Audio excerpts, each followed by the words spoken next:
Eres Dios eterno, solo tú eres bueno, Dios incomparable, eres tú. Nunca me separaré de tu gran amor, eres mi Señor, mi Salvador, Dios de mi corazón. En ti encontré mi salvación. Tu gloria y majestad quiero siempre contemplar. Tú eres mi adoración y mi eterna canción. Todo mi interior es cautivado por tu amor. Eres Dios eterno, solo tú eres bueno, Dios incomparable, eres tú. Nunca me separaré de tu gran amor, eres mi Señor, mi Salvador.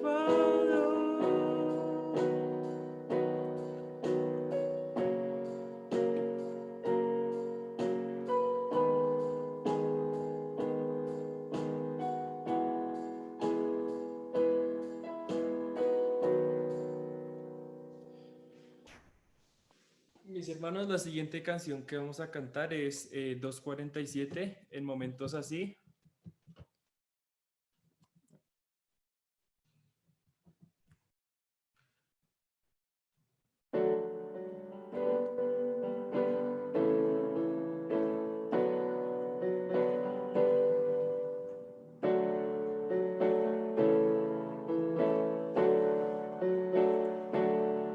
En momentos así, levanto mi voz, levanto mi canto a Cristo. En momentos así, levanto mi ser, levanto mi alma a Él. Cuánto te amo, Dios, cuánto te amo, Dios, cuánto te amo, Dios te amo. En momentos así, levanto mi voz, levanto mi canto a Cristo. En momentos así, levanto mi ser, levanto mi alma a Él. Cuánto te amo, Dios, cuánto te amo, Dios, cuánto te amo, Dios te amo. Mis hermanos, la siguiente canción que vamos a cantar es Tengo un refugio.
nada es más grande que tu amor, confortas mi tristeza.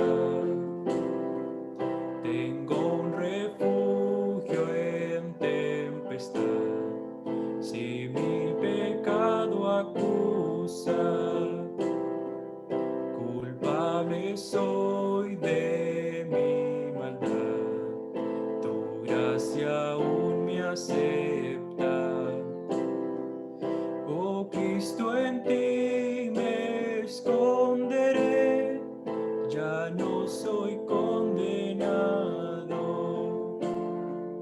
Refugio tengo en tu cruz y salvación encuentro.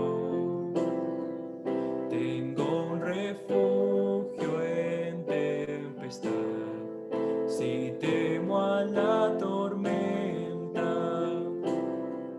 En mi debilidad yo sé, tu fuerza me sustenta. Oh Cristo, en ti me esconderé, pues llevas tú mis cargas. Tus manos firmes me guiarán hasta llevarme al cielo. Oh Cristo, en ti me esconderé, pues llevas tú mis cargas. Tus manos firmes me guiarán hasta llevarme al cielo.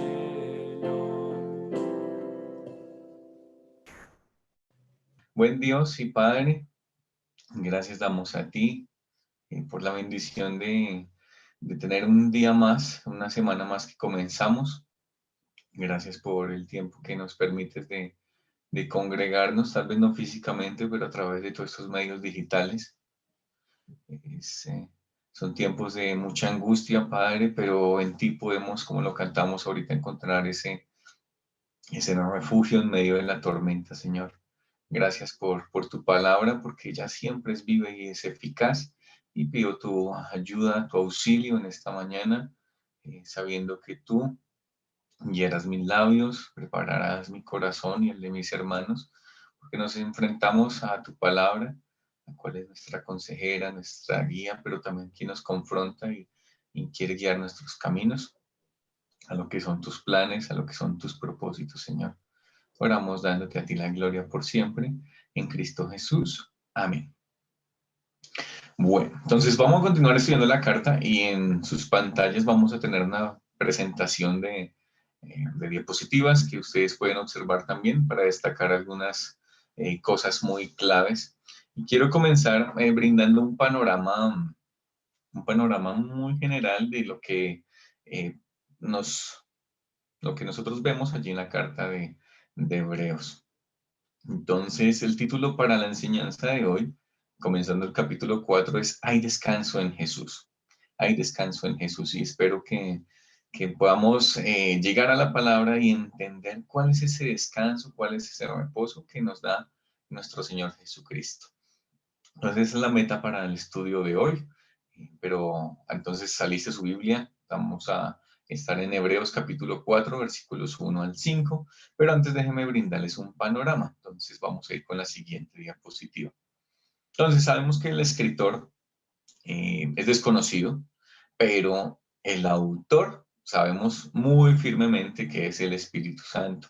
Los destinatarios, pues presumimos por todo el contenido de la carta que es de nacionalidad judía, pero sabemos que son creyentes. ¿Por qué sabemos que son creyentes? Porque en el capítulo 3, en el versículo 1 y en varias oportunidades que ya estudiamos, nos lo presenta así. En 3:1 dice, hermanos participantes del llamado celestial. Eso es un panorama general de lo que estamos presenciando también en esta epístola de los Hebreos. El propósito principal que tenía el escritor, ¿cuál era? Y vimos al final del libro de Hebreos que es una carta de exhortación. Es una carta de exhortación, entendiendo la palabra exhortación como un ánimo, como unas palabras de aliento, como ponerse al lado y levantar a esos hermanos, consolarlos, animarlos, son sinónimos de la palabra exhortación. Ahora, la pregunta que surge entonces, ¿por qué los estaba consolando? ¿Por qué los estaba exhortando? ¿Por qué los estaba animando? Y vamos a ver en los siguientes pasajes, Mauro, una serie de características que nos van a ayudar a entender qué era lo que estaba pasando con nuestros hermanos allí en este contexto. Miremos algunas características de esta iglesia y de esos destinatarios de la carta. En el capítulo 6, versículo 10, dice así: porque Dios no es injusto para olvidar vuestra obra y el trabajo de amor que habéis mostrado hacia su nombre, habiendo servido a los santos y sirviéndoles aún. Una característica de los destinatarios, de estos hebreos a quienes se escribe esta carta, era que eran servidores, servidores a Dios, trabajadores incansables. Entonces eran siervos. Entonces tengamos en mente todo esto porque a veces vemos toda esta exhortación y todo esto llamaba atención, pero también hay que destacar cuál es todo el panorama que era lo que ellos estaban viviendo. Vamos con la siguiente. ¿Qué más les había acontecido? Dice, habían padecido una persecución y una pérdida de sus bienes. Eso lo encontramos en el capítulo 10 y voy a leer versículos 32 al 34, que dice así. Dice, pero traer a la memoria los días pasados en los cuales después de haber sido iluminados, sostuvisteis, y presten mucha atención aquí, gran combate de padecimientos. Por un lado tenemos padecimientos. Versículo 33. Dice, por una parte, ciertamente con vituperios y tribulaciones. Entonces, padecimientos, vituperios, tribulaciones, pero dice, fuisteis hecho espectáculo. Y por otra, llegáis a ser compañeros de los que estaban en una situación semejante. Porque, versículo 34, porque de los presos también os compadecisteis y el despojo de vuestros bienes sufristeis con gozo, sabiendo que tenéis en vosotros una mejor y perdurable herencia en los cielos. ¿Qué era lo que les estaba pasando a los hermanos hebreos? Servían al Señor, pero en medio de todo, mira lo que están viviendo. Padecimientos, voy a leer, tribulaciones, se convirtieron en espectáculo público.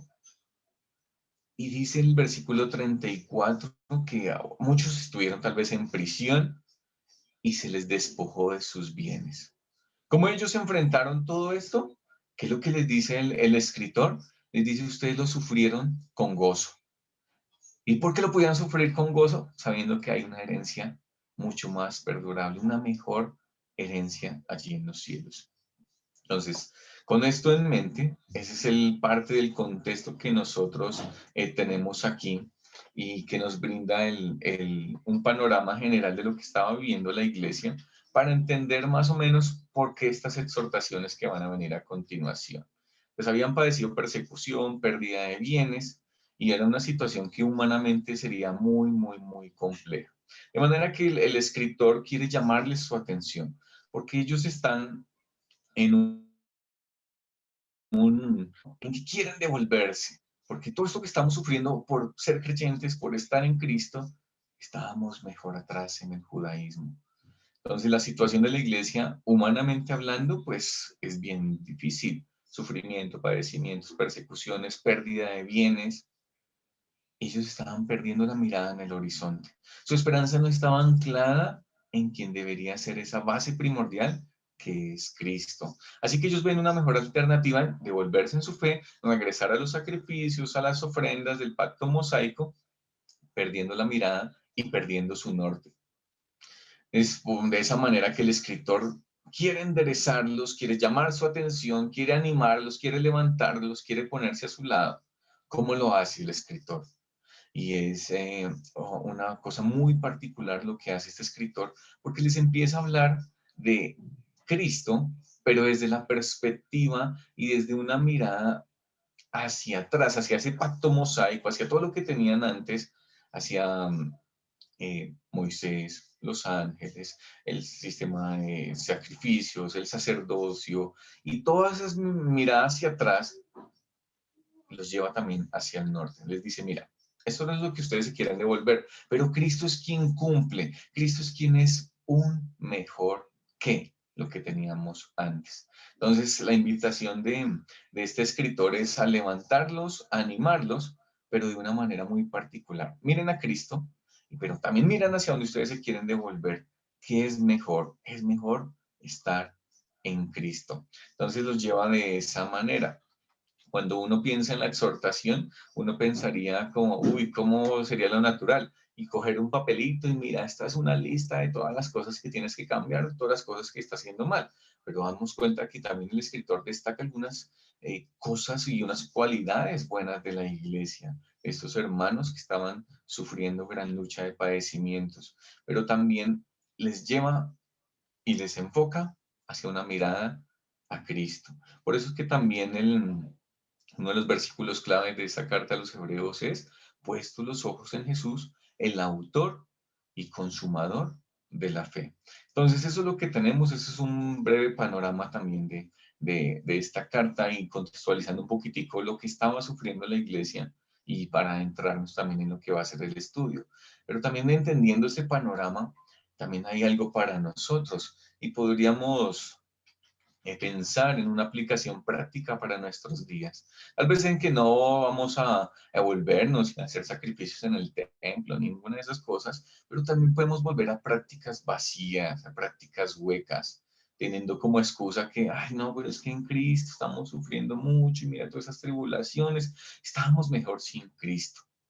Estamos padeciendo cosas muy difíciles, pero como dice el escritor allá en Hebreos 10:34, ustedes sufrieron con gozo, sabiendo que tenemos una mejor y más perdurable herencia en los cielos. Entonces, ¿es bueno volvernos hacia atrás en Cristo? No, tenemos una esperanza aún en medio de la dificultad, en medio de las pruebas. Entonces, esa herencia es lo que nos lleva a vivir y a sufrir con gozo. Lo que nosotros tenemos aquí, el padecimiento que puedan sufrir en este momento, ¿saben? Es liviano en comparación a la esperanza que tenemos de estar con el Señor cara a cara, verle para siempre. Entonces, ahora sí vamos a ir a nuestro bosquejo que está en la siguiente diapositiva. ¿Qué es lo que vamos a ver hoy? Entonces, vamos a ver 4 cosas. Primeramente, ¿qué es el reposo? Segundo, ¿cómo entrar en el reposo? Vamos a ver el ejemplo de Dios y el por qué temer. Y tú dices, pero ¿por qué temer? Ya vamos a entrarnos en el pasaje. Entonces, acompáñenme a Hebreos capítulo 4, versículos 1 al 5 vamos a estudiar en esta mañana. Hebreos capítulo 4, versículos 1 al 5.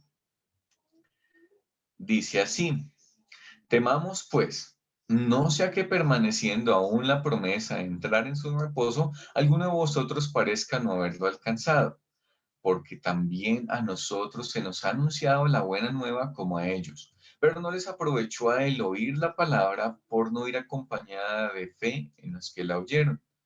Pero los que hemos creído entramos en el reposo de la manera que dijo. Por tanto, juré en mi ira, no entrarán en mi reposo, aunque las obras suyas estaban acabadas de la fundación del mundo. Porque en cierto lugar dijo así del séptimo día, y reposó Dios de todas sus obras en el séptimo día. Y otra vez aquí, no entrarán en mi reposo. Entonces, vamos a ir con la siguiente. ¿Qué es el reposo? Sería la primera pregunta a contestar. Y voy a comenzar por lo que no es.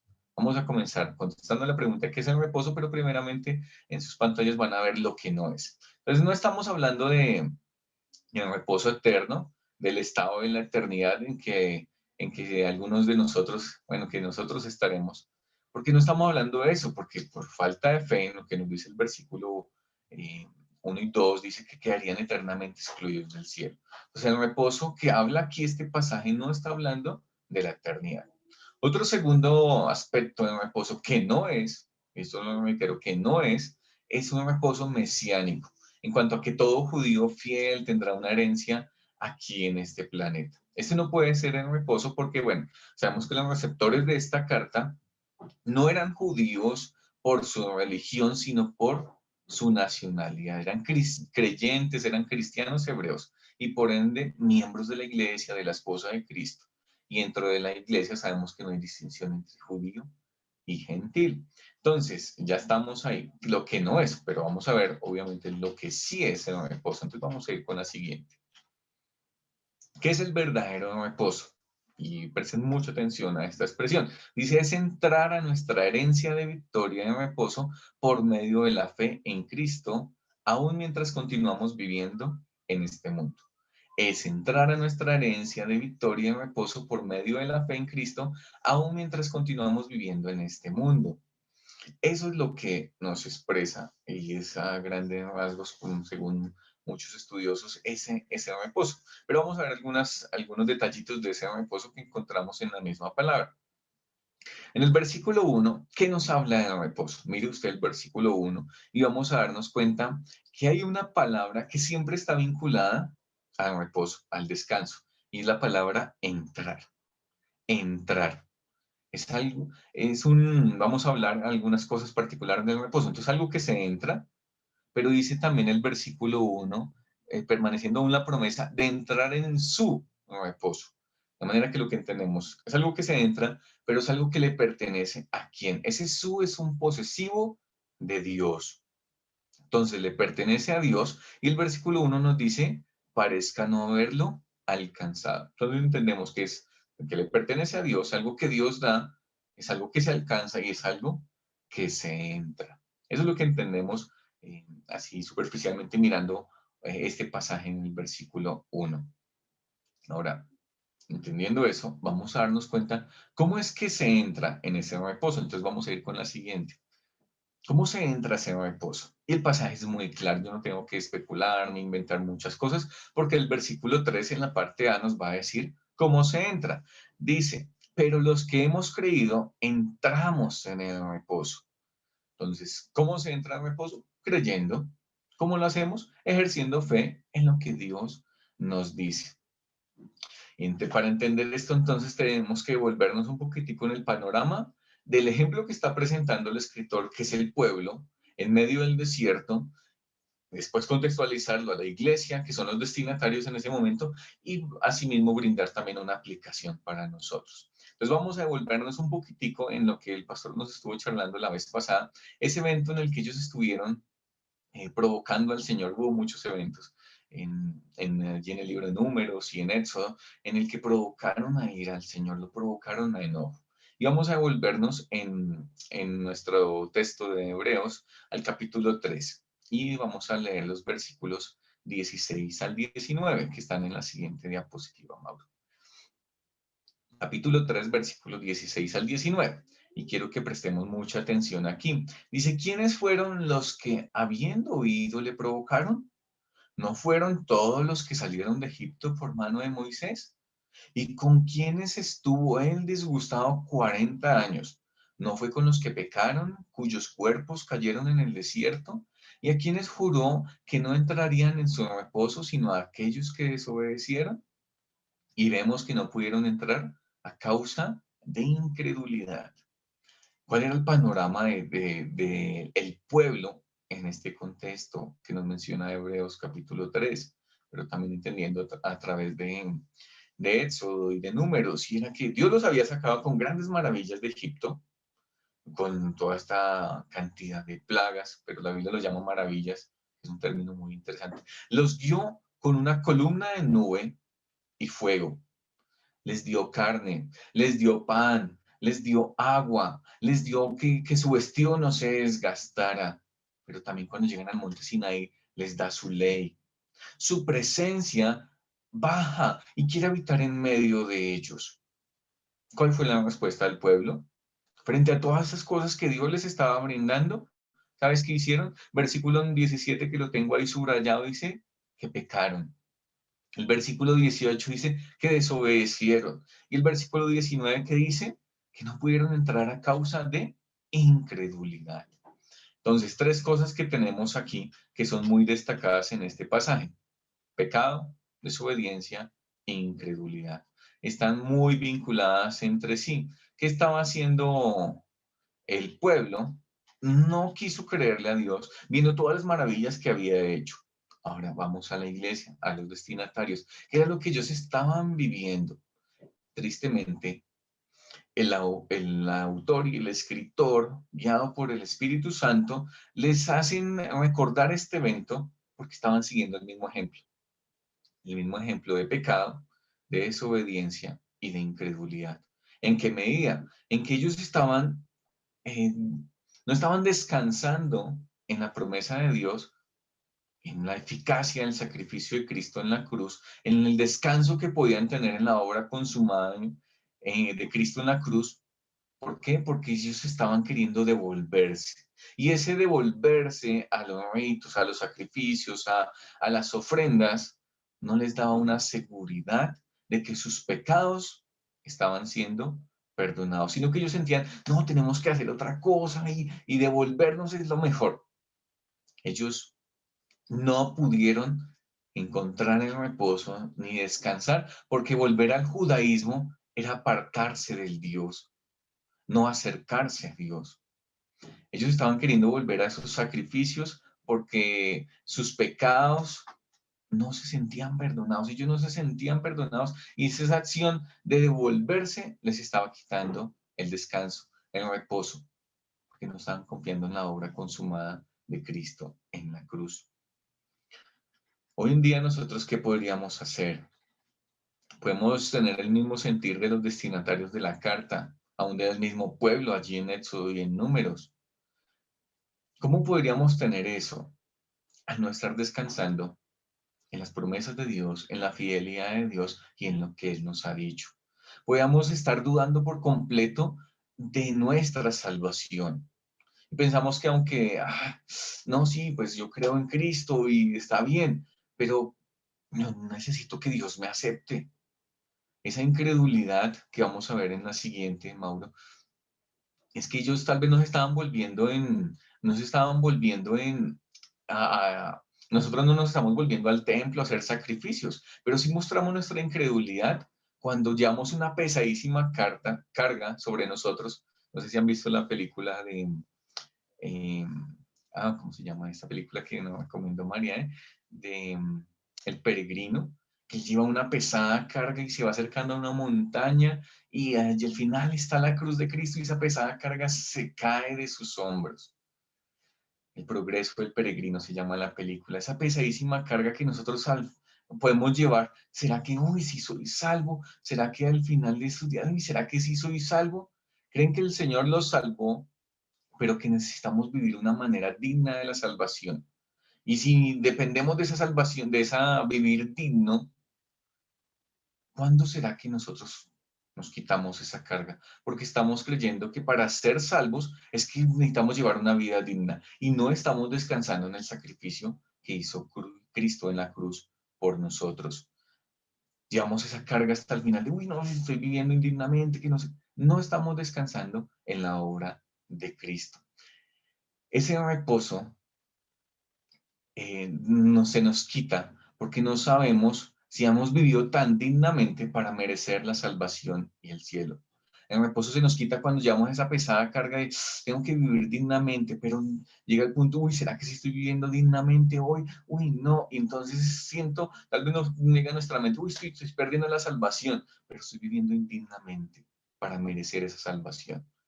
Y nosotros sabemos, y este par de pasajes nos van a ayudar a recordar nuestra posición en Cristo. Efesios capítulo 2, que está en sus pantallas, sabemos que el versículos 8 y 9 nos habla de que la salvación es por gracia mediante la fe. Y el versículo 10 de ese pasaje nos dice, porque somos hechura suya, creados en Cristo Jesús para buenas obras, las cuales Dios preparó de antemano para que anduviésemos en ellas.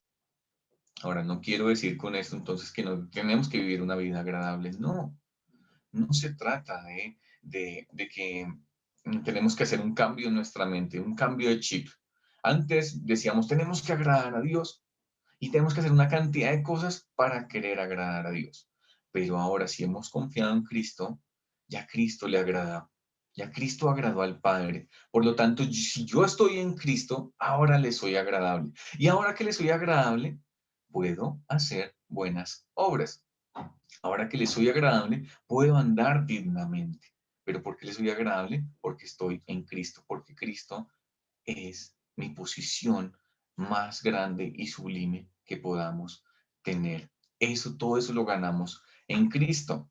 Pero hay otras personas que han creído en Cristo para la salvación y que no luchan con respecto a la seguridad de la salvación, a la seguridad de la misma. pero todavía, ¿saben qué? No han llegado al punto de una completa dependencia en la obra determinada, en la obra terminada de Cristo para la victoria en su lucha contra el pecado. ¿Qué quiero decir con todo esto? Entendemos, listo, sí, Cristo murió por mí, pero esa lucha que yo sostengo a diario con el pecado, Cristo no me ha dado esa victoria. Cristo no ha vencido sobre esa lucha diaria que yo tengo que sostener con el pecado. Porque tenemos esa lucha, porque no estamos mirando hacia Cristo. Miren lo que dice Romanos capítulo 6, versículo 11, que está en sus pantallas. Dice, así también vosotros consideraos muertos al pecado, pero vivos para Dios en Cristo Jesús. Estas dos citas, si algo que tienen en común es en Cristo Jesús. No sé si ven esa expresión, pero esa expresión en Cristo Jesús nos lleva en el versículo 10, que podemos hacer buenas obras porque ya estamos en Cristo. Y en Romanos 6:11 dice que nos consideremos muertos al pecado, que nos veamos como Dios nos ve, muertos al pecado. Tenemos la facultad de decir no al pecado, de vencer el pecado, de decirle no cuando vengan las tentaciones y no caer en pecado. Debemos considerarnos también vivos para Dios en Cristo Jesús, Señor nuestro. Y en esa misma imagen que ustedes están viendo ahí en pantalla, tenemos dos girasoles. Cuando estuve viviendo un tiempo en Fusa, Fusa se le conoce como la ciudad jardín. Y esa ciudad jardín, pues obviamente hay muchas flores por varios sectores. Y una vez estábamos caminando con mi esposa y presenciamos un lugar donde habían muchos girasoles. Y me llamó mucho la atención estos girasoles, porque los girasoles estaban como el girasol que está en la parte inferior de sus pantallas. Estaba triste y seco y mirando hacia el suelo. ¿Qué es la imagen que nosotros tenemos de un girasol? Como la primera imagen que tenemos ahí, con todo su esplendor y obviamente, como llama su nombre, el girasol, que mira hacia el sol. Y todo esto para evocar ese pasaje en Colosenses capítulo 3, que nos dice que nosotros debemos poner nuestra mirada en las cosas de arriba, que nuestra mirada debe estar puesta en Cristo. ¿Qué pasa cuando un girasol no está mirando hacia el sol? Se empieza a mirar a sí mismo, a agacharse y queda en esa condición como está el otro girasol. ¿Sabes? Que ese girasol seco que están viendo ahí representa a todos los que hemos creído en Cristo para la salvación, pero no confiamos en Él para sostener esa lucha y combatir contra el pecado. Cuando no estamos descansando ni mirando a nuestra posición en Cristo, de que ya en Cristo le somos agradables, ya que en Cristo somos hijos de Dios, pertenecemos a la familia de Dios. ¿Cómo anda ese girasol de abajo? Triste, cabizbajo, pero se está enfocando en sí mismo. Ay, yo no hago esto, yo tengo que hacer esto, no estoy viviendo dignamente. Pero mientras que el otro está pensando, uy, Señor, gracias por ayudarme en mis tentaciones, porque puedo decir no al pecado, porque puedo mirar hacia la cruz y hacia lo que Cristo ganó, hacia esa posición que tengo en Cristo, y puedo vivir una vida de victoria. Nosotros hemos estado en las dos condiciones, pero espero que esta carta sirva para de nuevo enfocarnos, como estaban los destinatarios en el libro de Hebreos, enfocarnos en sí mismos, enfocarnos y no hallando descanso ni reposo en la obra consumada de Cristo en la cruz. Es un ánimo también para nosotros el entender lo que Cristo ganó para sus hijos, y entender que esa obra consumada de Cristo en la cruz no es simplemente para el perdón, sino es para una vida de victoria. Y esa vida de victoria es el descanso que Dios nos quiere brindar a cada uno de nosotros. ¿Cómo estamos nosotros hoy? Como ese girasol en todo su esplendor, mirando y puesta su mirada en Cristo y lo que ganamos en Cristo, o estamos como ese otro girasol, triste, achicopalado y mirándose hacia mí mismo. Ese último girasol está sin descanso, sin reposo, porque está poniendo la mirada en sí mismo y no en las cosas de arriba. Vamos a ir en el tercer punto. Vamos con la siguiente. Entonces, hay descanso en Jesús. Y quiero leer esta última parte que me pareció muy interesante. Los que hemos creído en Cristo, no solamente para nuestra salvación, sino también para liberación del poder y la pena del pecado en nuestra vida diaria, incluyendo todo aquello que necesitamos a fin de poder vivir para su gloria, entramos en el reposo. Entonces, ¿cómo usted sabe que usted entró en el reposo? Porque en su vida diaria no es que no vayan a pasar problemas ni dificultades, no, pero a pesar de todo esto, sé que Dios está conmigo, sé que Dios me ha dado el poder para vencer el pecado, para ser libre de esa esclavitud del pecado. Y hay un descanso en la obra de Cristo, en la cruz. Pero por el otro lado también tenemos a todos los que han creído en Cristo para su salvación, pero no han creído en Dios para darles esa victoria en su diario andar. Se sienten derrotados, se sienten achicopalados, su estado de ánimo es muy variable, porque es que hoy me siento así, mañana estoy alegre, pero no estamos descansando en Cristo, en que Cristo no me dio esa victoria en mi andar, en que Cristo no me ha dado todo lo que necesito. La Biblia dice allá en Pedro que todas las cosas que pertenecen a la vida y a la piedad nos han sido dadas por su divino poder y deidad. Entonces, para que estemos pensando, ¿cómo estamos? ¿Estamos andando en reposo, en descanso, descansando en fe hacia lo que Dios nos dice? ¿O estamos creyendo simplemente para la salvación, pero hay otras cosas que yo no le creo a Dios y no confío en Dios?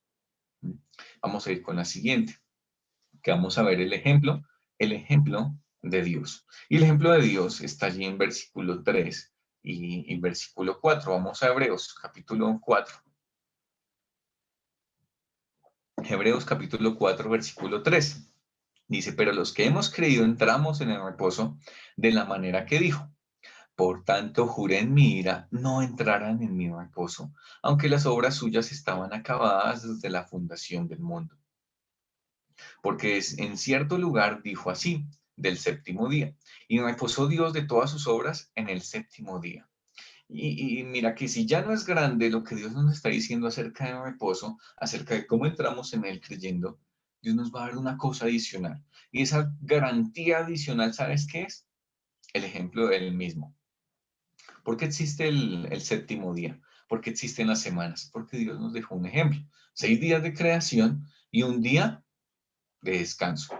Pero ese día de descanso no es como que, ay, no, y él estaba muy cansado y se sentó en una hamaca a descansar, pues porque es que crear todo esto lo dejó así sudando y agotado. No, no se trata de ese descansar uy, que la fatiga, sino se trata de un descansar porque había terminado el trabajo, la creación. Este descanso que habla Dios y el ejemplo que tenemos de Dios es que cesó el trabajo, terminó el trabajo de la creación. Y yo les hago un par de preguntas que están en la pantalla. ¿Será que existe la posibilidad de que las obras de Él, o sea, todo lo que descansó, todo lo que creó, incluyen más que la creación del universo material? ¿Puede ser que está incluida también su obra de salvación? El ejemplo que nosotros tenemos de Dios también de crear absolutamente todo y después descansar, ¿será que incluye también la obra de la salvación? Y vamos a considerar un par de pasajes que están en la siguiente diapositiva. Primera de Pedro 1, 19 y 20 dice, con sangre preciosa como de un cordero sin tacha y sin mancha, la sangre de Cristo. Porque Él, hablando de ese cordero de Cristo, dice, estaba preparado desde antes de la fundación del mundo, pero se ha manifestado en estos últimos días por amor a vosotros. Entonces destaco y tengo subrayado ahí, porque Él estaba preparado desde antes de la fundación del mundo. ¿De cuándo? Estaba en la mente de Dios todo esto que ya iba a acontecer. Y miremos el siguiente. Nos escogió en Él antes de la fundación del mundo para que fuésemos santos y sin mancha delante de Él. En amor nos predestinó para adopción como hijos para sí mediante Jesucristo conforme al beneplácito de su voluntad. Y subrayo, en Él antes de la fundación del mundo. Hay otros pasajes más, pero pues por tiempo no los vamos a mencionar. Pero lo que nos da a entender es que el ejemplo de Dios es que, como dice Samuel Pérez Millos, antes de Dios decir sea la luz, dijo sea la cruz. Dios ya tenía en su mente planeado cómo se iba a salvar o cómo Él iba a salvar la humanidad creyente. En su mente ya era una realidad desde antes de la creación, desde antes de que nuestros primeros padres, Adán y Eva, pecaran. Para Dios ya todo estaba hecho, ya la salvación estaba hecha. Aunque nosotros vivimos digamos que, influenciados por el tiempo, tenemos que esperar aún el desarrollo completo de nuestra salvación. Pero la obra de salvación estaba incluida en esas obras que nos menciona Hebreos capítulo 3. Dice, aunque las obras suyas estaban acabadas desde antes de la fundación del mundo. La salvación de la humanidad creyente ya era una realidad para Dios antes de la creación. La salvación de la humanidad creyente ya era una realidad desde antes de la creación. Antes de crear el mundo, antes de que las primeras personas pecaran, ya Dios había en su mente planeado y ya en su mente ya estaba todo concebido acerca de la salvación. ¿Será que eso no nos da descanso también a nosotros? El saber que esa salvación de la humanidad para Dios ya era una realidad. Dios descansó y planeó absolutamente todo, hizo su creación, pero también en esa semana, en su mente ya estaba concebido cómo también iba a salvar a la humanidad. Entonces, nosotros también debemos descansar y hallar ese reposo y ese descanso siguiendo también el ejemplo de Dios. Dios ya lo hizo, Dios ya pagó y debemos cesar ese afán de agradarlo, de agradar a Dios con nuestros propios esfuerzos. Debemos entrar en ese reposo creyendo en lo que Él hizo allí en esa obra consumada en la cruz del Calvario y es de un cesar de esforzarnos, de hacerlo por nosotros mismos. Es un reposar en la fe y simplemente creerle a Dios, confiar en Él. Ese es el lugar de reposo que Dios nos da lugar. No, pero este reposo no es como que, ay, bueno, entonces ya Cristo lo hizo, ya Dios lo hizo. Y no es un llamado, el reposo de Dios no es un llamado a la pereza ni al ocio espiritual, sino ya como que Cristo pagó. Entonces vamos a vivir una vida de pecado, de libertinaje. No, no es de esa manera. Dios demanda de nosotros santidad. Dios sigue demandando de nosotros santidad en nuestro diario caminar. Él quiere que reflejemos el carácter de Cristo en nuestro andar diario, en nuestra casa donde estamos confinados hoy. Allí es donde Dios quiere que mostremos su santidad. No podemos excusarnos y decir, uy, no, es que es muy difícil, es que yo no puedo hacer tal cosa, yo no puedo perdonar a otros, vivir una vida así es súper complicado, y más ahorita en la casa con tanta gente acá, y los caracteres, que mi carácter es muy difícil, soy incompatible. No, no tenemos ninguna excusa porque Dios nos ha dado todo lo que pertenece a la vida y a la piedad. Dios nos ha dado victoria también sobre el pecado. Esa es la posición que nosotros gozamos en Cristo. Dios no simplemente quiere salvarte y ya. Dios quiere también que le mostremos a Él, que vivamos a Él. Nos ha dejado el recurso de la oración, su palabra que nos guía, el Espíritu Santo, si tú has creído en Cristo, con una morada permanente en ti. De manera que nosotros no tenemos ninguna excusa para decir, uy, no, qué difícil es. No, la vida cristiana no es difícil. Tenemos todos los recursos de parte de Dios. Tenemos esperanza, tenemos ánimo, tenemos su guía. Tenemos a su Santo Espíritu morando permanentemente en nuestros corazones, que debemos escucharle a Él. ¿Qué más quieres? ¿Qué más queremos?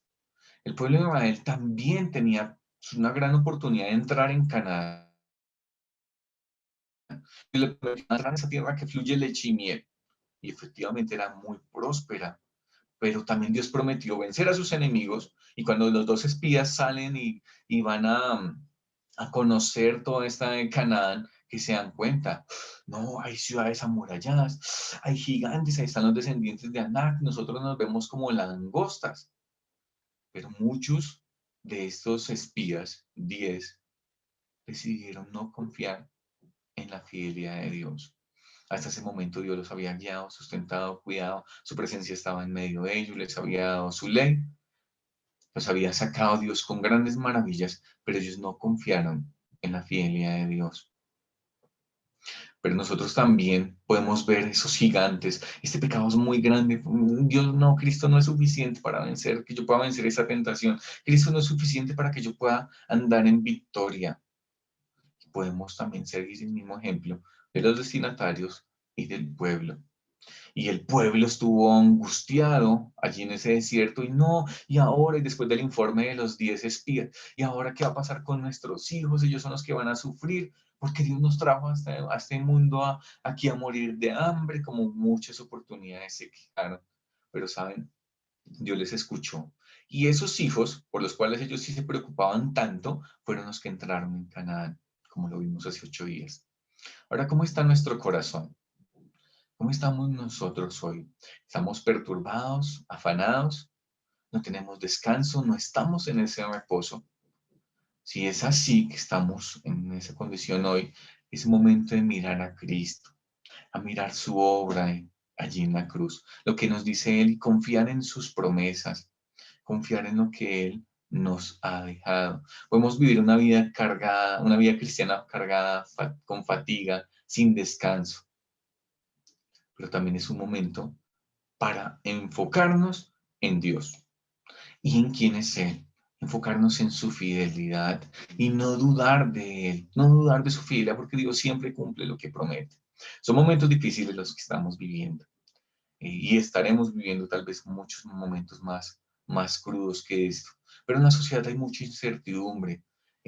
Mucho afán por el futuro, qué va a pasar con la economía, qué va a pasar con el empleo, y hay muchas cosas que afanan a nuestra sociedad. Pero la promesa de Dios no es que, entonces ya no vamos a sufrir nada. Tú no vas a sufrir nada. No, eso no es de parte de Dios. Nosotros vemos por la palabra que el sufrimiento forma nuestro carácter y tendremos que padecer muchas cosas y muy seguramente padeceremos mucho sufrimiento, pero Dios está formando en nosotros su carácter. Dios quiere darnos en medio del afán de nuestra sociedad, quiere darnos descanso, quiere darnos reposo, pero ese descanso se obtiene creyéndole a Dios y confiando en Dios. Cuando nosotros andamos afanados, ¿cuál es el remedio para el afán? Es la oración, acudir a Dios en oración. Cuando nosotros acudimos a Dios en oración, en medio de la ansiedad, del afán, de lo que vivimos, la paz de Dios. Esa es la promesa de parte de Dios. Su paz va a entrar a gobernar nuestros corazones. Esa paz en medio de la tormenta. Ese es el reposo y es una decisión que nosotros tenemos que hacer frente a lo que Dios dice. El creerle, el decidir en fe hacia lo que Él nos ha dicho, no simplemente para nuestra salvación, sino creerle en que nos ha dado todo lo que necesitamos para vivir en este mundo, en esa vida cristiana en agrado a Él. Si no lo has alcanzado, déjame devolverme a Hebreos capítulo 1 y vamos a ir con la siguiente imagen. Si no has alcanzado Hebreos capítulo 4, versículo 1, perdón. Hebreos capítulo 4, versículo 1 nos dice, temamos. Y esa palabra temamos es bien fuerte, porque nos habla de atemorízate, ponte alerta.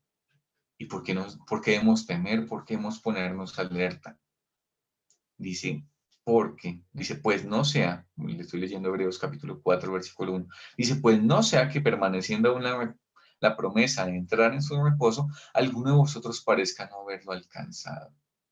¿Por qué debemos atemorizarnos? Por no estar viviendo en ese descanso, en ese reposo de Dios, sino que vivimos en temores, en angustias y no descansamos en las promesas y en la fidelidad de Dios. ¿Por qué debemos temer? El versículo 2 nos lo va a aclarar. Dice, porque también a nosotros se nos ha anunciado la buena nueva como a ellos. El pueblo escuchó la fidelidad de Dios, escuchó las promesas de Dios, pero decidieron no confiar en lo que Dios les decía. El pueblo en medio del desierto no escuchó la promesa de Dios de entrarlos a Canaán, de vencer a sus enemigos, de vencer a todas esas ciudades fortificadas que ellos presenciaron. Pero eso no es lo que Dios quiere. Dios quiere que nosotros descansemos en su fidelidad, que descansemos en sus promesas. Y hoy día podemos decir, listo, miramos hacia la cruz de Cristo y podemos creer en ese Dios fiel, que no simplemente nos salva, sino que quiere darnos un descanso, una vida de victoria. Y esa vida de victoria se ejerce en fe. Nos quiere decir que no te va a pasar absolutamente nada, que de aquí en adelante, después de que decidas confiar en Él, no simplemente como tu Salvador, sino como aquel que también promete muchas cosas, esa vida de victoria en este mundo, vida frente al pecado, no quiere decir que no te va a pasar absolutamente nada. No, el pueblo entró, pero vinieron luchas, tuvieron que combatir, pero todo ese combate y todo eso se hizo en fe a la fidelidad de Dios. en fe a las promesas de Dios. Entonces, ¿por qué debemos temer?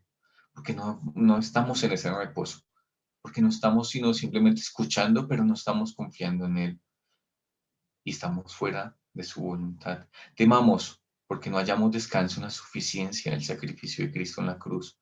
Ese es el reposo que Él nos está hablando. Ese es el reposo que Dios quiere darnos. Un descanso, no simplemente en nuestra salvación eterna, sino en nuestra vida en este mundo. Temamos. Temamos porque podemos andar en temor, podemos andar en angustia y no estar descansando en la obra de Cristo en la cruz. Y quiero terminar con unas últimas preguntas que aparecen allí en la pantalla. ¿Ya hemos entrado en el reposo, en el descanso de Dios? ¿Ya has entrado? ¿Ya hemos entrado? Si aún estás fuera, hoy es nuestra oportunidad de entrar en fe. El reposo no se entra, sino creyendo. Y creyendo en Dios. Le has entregado lo más importante, le hemos entregado lo más importante si tú has confiado en Cristo y en nuestro destino eterno. Pero también debemos entregarle algo que es inferior en comparación a nuestro destino eterno y nuestra vida diaria.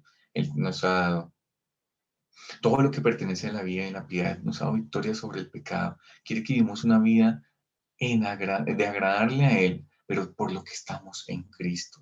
No se trata de nuestros propios esfuerzos, sino se trata de lo que Cristo ya hizo allí en la cruz. ¿En dónde estás tú hoy?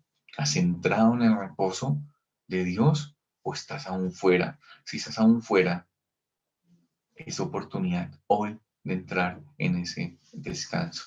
Dios bueno y grande, gracias por tu palabra, por dejárnosla, por el ejemplo también del pueblo, de los destinatarios de esta carta también. Un ejemplo a no seguir, Señor, un ejemplo de incredulidad, un ejemplo de pecado, de desobedecerte. Ayúdanos, Padre, a descansar en tus promesas, a descansar en tu fidelidad, Señor. Gracias por este tiempo que nos das y por esta comunión que podemos gozar en tu palabra, porque podemos contemplarte y saber tus caminos y tus propósitos y tus planes, Señor. Oramos dándote a ti la gloria por siempre. Amén.